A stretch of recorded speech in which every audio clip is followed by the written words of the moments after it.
Jonathon Baker's next. Okay, thank you, sir. We're changing subjects now. We're on the second one, war and security issues. Senator, the question I'd like to ask is, what is your opinion of allowing non-American individuals who penetrate a terrorist act on American soil the civil rights of Americans in terms of legal representation? You know, wow, I honestly have a hard time understanding how we can allow our tax dollars to be spent hiring lawyers to defend terrorists in Manhattan. I'd rather have those tax dollars spent killing the terrorists who came to our country in the first place. When I served in Iraq, I just encourage you just to hold your applause, please. Thank you. When I served in Iraq, I remember talking to a terrorist who had just put in IEDs in Mosul. And he told me that, I asked him what his goal was at the end of the day. He said he wanted to kill as many Americans as he can. We want to make sure you see it on your television sets at night. And we want you to pull out of the Middle East. So I asked him, what are you going to do if you accomplish that goal? He said, where are you from? He said, then I'll go to your country. We'll kill as many Americans as we can in California, in New York, in Arizona. That is the enemy that we are facing right now.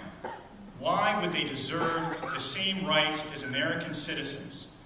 We see what happens when we fall short of what we're supposed to do in Fort Hood, Texas.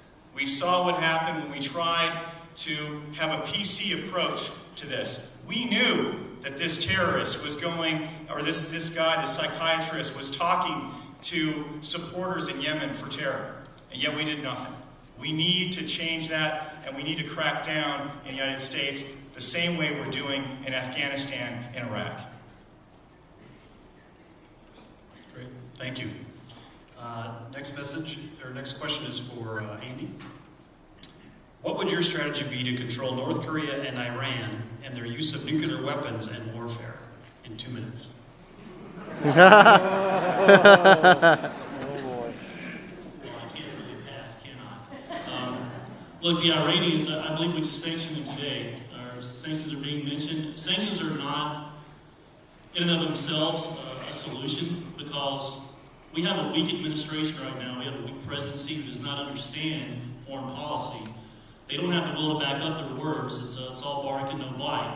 Unfortunately, that's all we can do right now is enforce sanctions. Now, the Iranians have repeatedly declared their intention to wipe Israel off the map. They're supplying al-Qaeda with weapons right now. They have killed our troops in Iraq and Afghanistan as well. I wish I could grab President Obama by the collar and shake him a little bit and ask him what he's thinking. You have to be tough, and you have to back up your words. It's not enough just to bark. You have to back up your words, and I think we're going to do that with sanctions. We have to sanction them. They're going to tell us that they don't have desires to build weapons with this enriched uranium, but of course they desire to. The Iranians and the revolution that they had, they hate the West, and they hate everyone who doesn't believe that they do. Right now we're in Iraq, so we can stop. I want to say we can deter, but we're not deterring. The president has the will to do this. All we do is we bark. North Korea, Kim Jong-il is insane. And I am terrified that one day he will launch a weapon at us. They test weapons all the time. We have a force in South Korea, I think, is the best deterrent that we can possibly have right now. You know, our naval forces are deterrent in South Korea. We have to enforce our sanctions. If that's all we're going to do is sanction them, then we need to at least enforce them. And I hope that Obama gets that message loud and clear, listens to his military advisors, because he does not understand the military. Having never served in it, he doesn't respect it like others do. And I see the red light, so I have to stop. Thank you for your question. Thanks.